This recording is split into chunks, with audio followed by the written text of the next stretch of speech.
Dormail, home of a great night's sleep. Domestic abuse in general, but all of it, abuse and violence, children, the things that it involves, and the fact that it's in our intimate relationships, I think is something that's so difficult for us to comprehend, and that even when we're in it, a lot of people don't realise that they're in it even when they're in it.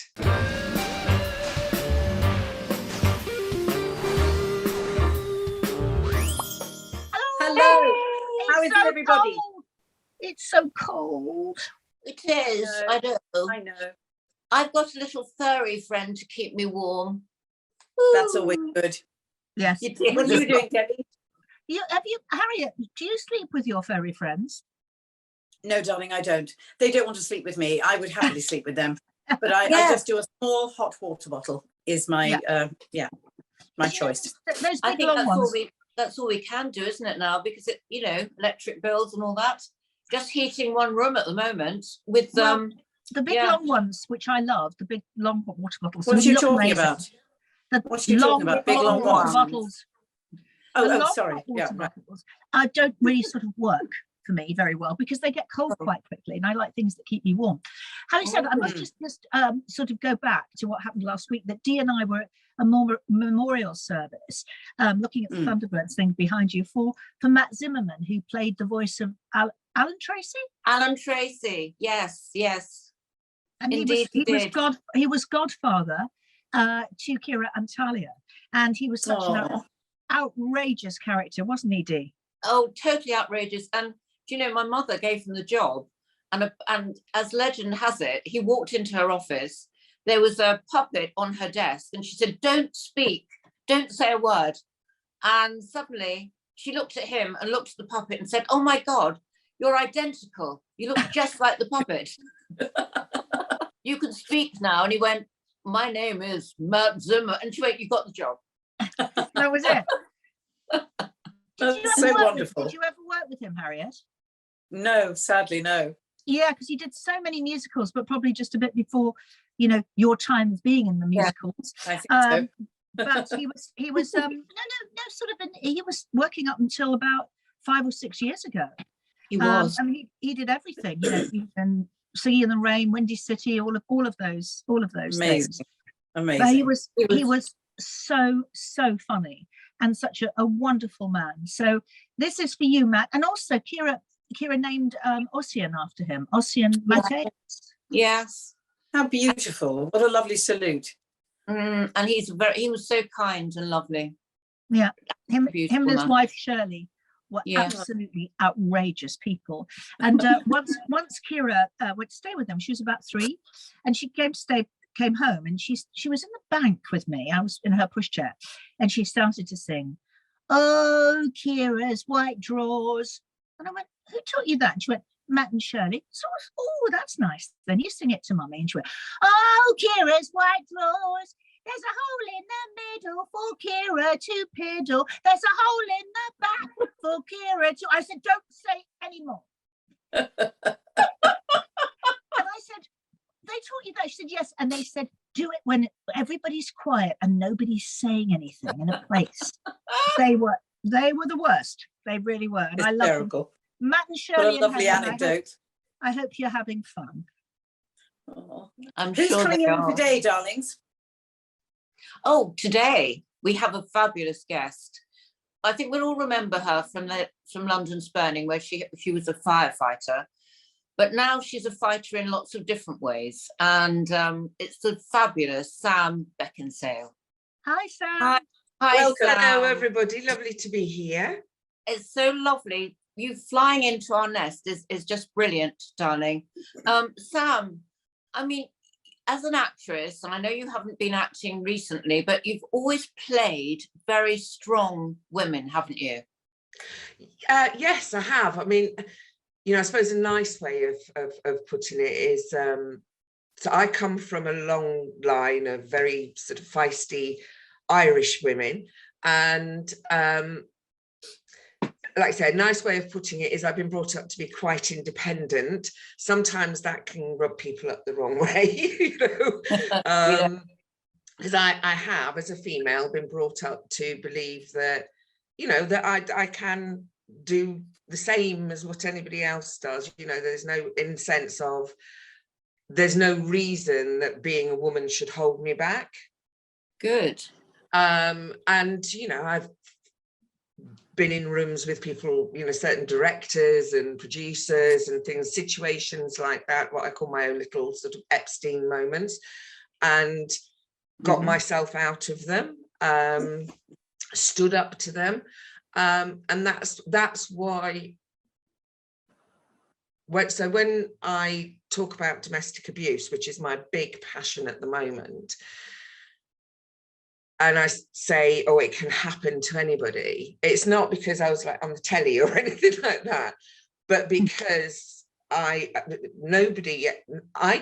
didn't think it would ever happen to me, and nobody around me ever thought it would happen to me either, because I was this strong, feisty creature.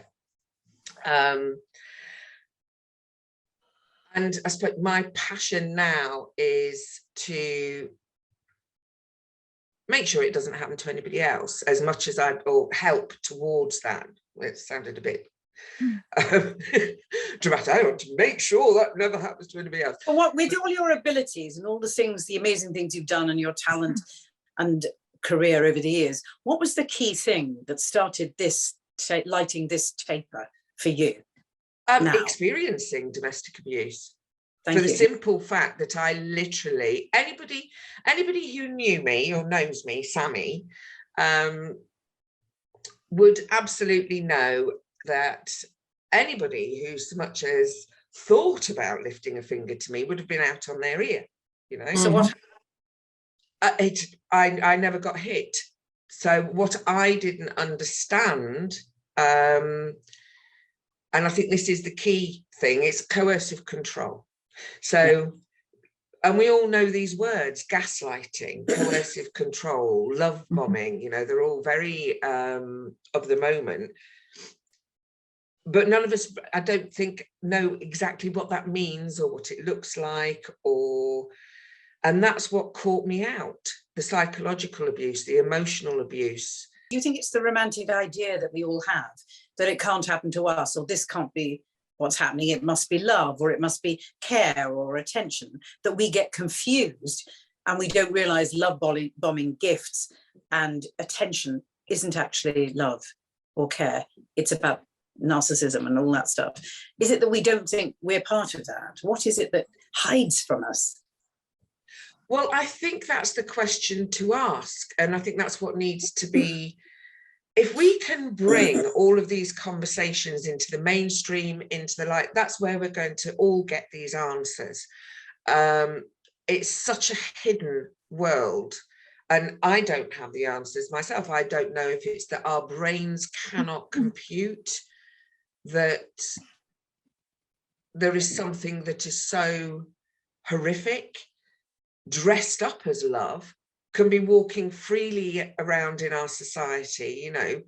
And it's domestic abuse in general, but all of it, abuse and violence, children, the things that it involves, and the fact that it's in our intimate relationships, I think is something that's so difficult for us to comprehend, and that even when we're in it, a lot of people don't realise that they're in it even when they're in it. When did your penny drop? They're what I call the OMG moment. So it's when you start reading things, when you've got a bit of distance, if you're lucky enough to escape, and it is escaping, it's not just leaving. If you're lucky enough to escape, and you get that little breathing space and you start learning and reading, and I was on forums and things, and it was what I call the OMG moments, where my life, my story, my experiences had been written by somebody I didn't know, completely the same, all the world over, everyone you look at, because then the penny really dropped when I understood that these people were patterned. It's the patterning. So where does it come from, Sam, in these people that are coercive controllers? I mean, I'm the ambassador for the National Bullying Helpline. And Yeah. so it happens not only in personal relationships, but in work relationships, in every sort of aspect of your life. And I'm sure there are children that are coercive controllers with their parents. Oh, absolutely. No, this is what we're hoping to highlight in the film, is it can happen to anybody. It can be done by anybody, and actually it's nothing to do with the person that's targeted and everything to do with the perpetrator. And it's about power and control. It doesn't matter. It's not about drugs. It's not about drink. It's not about, you know, any of those things. They know what they're doing. It's about power and control and how that makes them feel, and it makes them feel better, irrelevant of what the effect is on somebody else. Same as bullying. It is all bullying and all degrees. But with the likes of, I mean, we have it, you know, we have it in law already under GBH and ABH. We have psychological assault that was brought in for silent phone calls. And I think as a society, we just seem to have lost sight of how we want it to be, you know, and what actually is love, and how do we show it these days? You know, I mean, I grew up with Punch and Judy and you know, Popeye and Olive Oil, and now we've got Love Island and Married at First Sight. It's like, when do we as a society turn around and say, do you know what, enough's enough now? We all know about it, but it does help to know actually the patterning and the predictability, because so tell us about that, Sam. What is how would you know when this first started? I mean, many years ago I went out with someone, and after about a month, when he told me that he didn't like what I was wearing to change my clothes, when I told him to, it starts with F and ends with F, but I could see how that could have been the start of something. Yeah, absolutely. So it's things like that. And when you push back, when you get the really accomplished ones, and they are accomplished, this is the thing. So I've come across, you know, I was in those scenarios, you push back in the relationship as well and say no.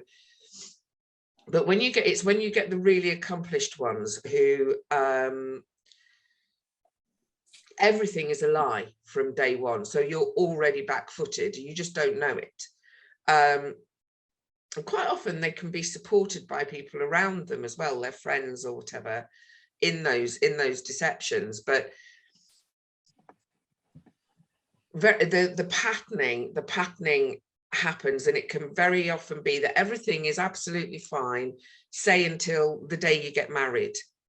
It's amazing how many people, it just changes on the wedding night. That's when it starts, or when a baby's born. So once they have control of you in some form or another, whether it's being married to you, or like I say, having a child, or moving in with you and saying, oh, let's have a joint bank account, let me come on your mortgage. Quite often it can be wrapped up as wanting to help. It can also be wrapped up in a victimhood, like, you know, you don't love me, you don't trust me, I'm hurt by this. If you aren't, you know, if you can't trust me, why can't you trust me? Just to, you know, let me help you. They're very clever and they're very accomplished, and I don't think we should take, you know, assuming that it's just somebody who's unintelligent, uneducated on a Friday night who's full of drink. That's where our big mistake, that's where my mistake was. And that was my mistake. Yeah. I believed all the myths. Watching your film, your latest film, tell us about that, because what's terrifying about that and compelling is the fact you tell the story, not particularly your story, although I know a lot of it is your experiences, but you tell the story of so many people in that film, and it's, as you said, in stages, and it can lead to, you know, as you said, statistics for murder. And it's not just women, is it? It's partners of any sex or gender. But it's, you know, that's the terrifying thing, that it's, you know, the awareness of that is quite frightening, isn't it? It's back to that thing of so the tagline is one voice telling a million voices stories, because that's what it is. Our stories, some of the detail may be different for all of us, but the storyline, what happens, is the same the world over in every coercive and controlling relationship, in every abusive relationship. For instance, we as a society, we know and understand paedophilia, and that paedophiles think they love or talk about loving the children they abuse. Now, we completely get that that isn't love, and that isn't healthy love. And I think it's that understanding is what we're trying to help towards with the film. But also, one of the things that we realized was, you know, I can't watch programs about domestic violence all the time. You know, we don't want to look at it, we don't want to see it, we don't want to watch it, and it can be too much, it can be overwhelming. And that's so we've come at it very differently. So it's quite a different film to what you would expect. It's the opposite of, you know, there's no blurred out faces, it's not all dark and dingy, it's deliberately beautiful. The music, Scott Buckley composed the music, which is stunning. Jason Figgis has put these incredible images together, because the other thing to remember is that sometimes, you know, these relationships start off as very beautiful, and there are beautiful moments in them, but also from a sensory point of view, you know, if you're seeing it, feeling it, hearing it, and it's all too much. So it's also to help create an understanding of some of the dissonance that you feel within these relationships. So you're seeing one thing, you're hearing something else, and then you're feeling something entirely different. And there's an element of it being not what you expect, but also it's hopefully for people to be able to engage more so they can actually hear the information, because it is informative, and hopefully it's empowering as well. So what is your aim for this film? Where is it going to go? What's happening to it? Well, it's been released on a video. It's on demand, stream on demand. We've already had it flying in the States. It's released globally. That only happened last week, hence the cold, probably. Vimeo on demand. Yeah, great. Yeah, we've deliberately done it so that you don't have to subscribe to anything. It's one-off. You might have to put your email in to register. It's going into like the documentary version of Cannes Film Festival. It's been accepted into there in November. But the aim of it is not only for victim survivors, but for people who haven't been caught out, or people who think that there's somebody who might be in one of these relationships but they're not sure. Do you think this should be taught in schools as well? I think conversations around psychological and emotional, financial, and as well as physical and sexual abuse should just be as mainstream as just a birds and the bees conversation, just very everyday. But one of the brilliant things is that we're getting a lot of interest from things like places like universities, social workers, who want to use the film it's a discussion tool.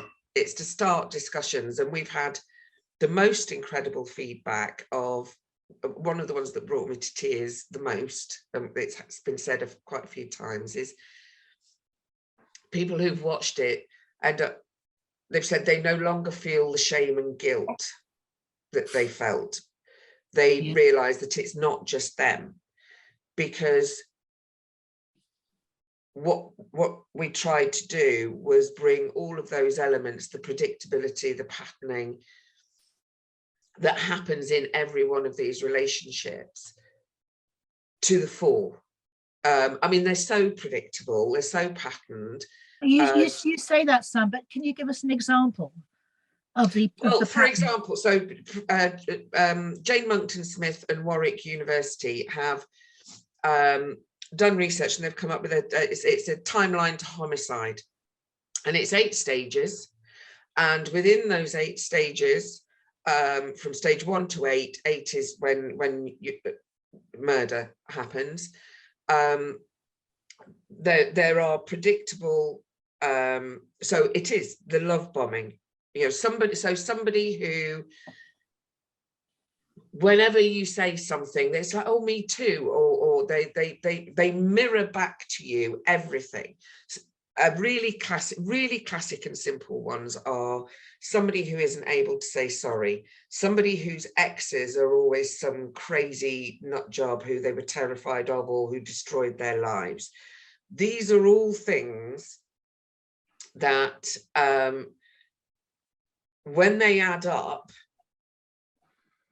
can indicate red flags. Now, somebody is going to have a crazy ex who's made their life miserable. You know, that doesn't necessarily mean that they are an abuser, but it's about taking a step back, understanding pretty much all of the patterning or things that they may do, so that you've got it as a package. If you take, the problem is, and this happens with with investigations as well. So, for instance, we're only just getting the police are only just getting the DA matters training in the 2015 law, and they're getting it now. This isn't government mandated. Police forces are actually asking for it themselves, because to forensically investigate one of these cases is really difficult. And this is where the physical violence comes in. It's like A hit B and there's the bruise. When it comes to psychological assault, who said what, who's the abuser, who's not, there are some pretty straightforward things that you can, once you've seen it, once you know, once you have the information, you can see the patterning. Once we learn, it's about education, once we learn what the patternings are and how they do these things. For instance, and back to this thing of it can happen to anybody, you know, it's Chief Inspector Sharon Baker. It happened to her. She's running, you know, she's the area commander for her police force, but this is what she would face at home. There was a piece yesterday about a lady who was a financial advisor. She's high up in the financial world, and she was subjected to particularly economic abuse. So an example of that, which I think she put brilliantly, was this was her own money entirely. She earned it. But what she would have to do is get the presents for the children sent to her office if she bought them, say, from Amazon or somewhere like that, and then pretend they came from wrap them up and pretend they came from a charity shop. Because if she bought new presents for the children, he would punish the children.